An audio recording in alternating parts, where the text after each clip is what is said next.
A lot of you that have just bought the Alpines, and even those that have had it for a while, you may not be aware that if you're out boondocking and you need to fill that fresh water tank up, the Alpine water setup is not like the older RVs that you may have been used to that had a spout where you could just take a jug of water and pour it in through the spout and fill up the fresh water tank. What you're going to have to do, and there's many different ways to do it, but I'll show you what I use.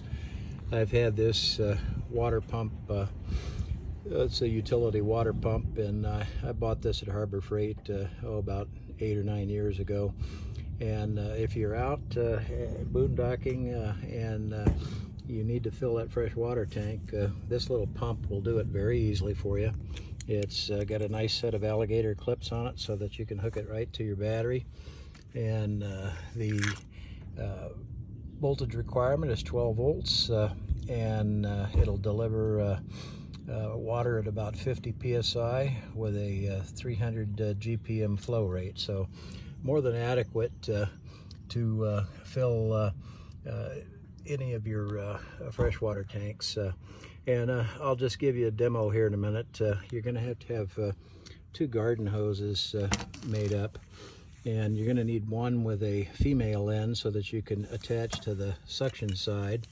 And then of course you're going to need the normal garden hose that you would install on the output side, and then the male end of that would screw in at your water compartment for your city water, and then set your valves depending on what setup your Alpine has. Set it to fill the freshwater tank. And so now I have a water transfer pump running, and crude method here, 5-gallon bucket with a hose in it, filling it up. And the suction hose, as you can see, runs down into a bucket of water. And then this is the outlet hose, and this would be screwed into your fifth wheel water compartment.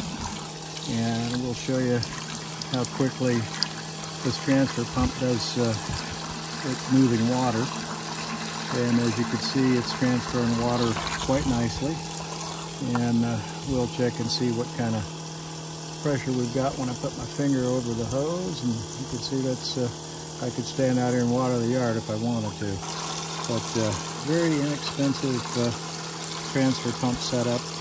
There's 100 different ways you could do it, and some guys use their internal water pump, the SureFlow water pump, and they've routed it and using that with a set of valves to fill the water tank. But this little transfer pump will move a lot more water a lot quicker, as you can see. And you'll also save wear and tear on that internal water pump in your fifth wheel, and save you from having to take all the basement contents out and get back behind there and replace the water pump if you were to burn it out. So very crude setup that we've got here today, but it'll give you an idea of how easy it is to transfer water if need be. And you could make the electrical wires longer if you wanted. I'd use 10-gauge wire, but this setup works fine for me. And like I said, I've had this little pump for about 8 years, maybe 9 years now.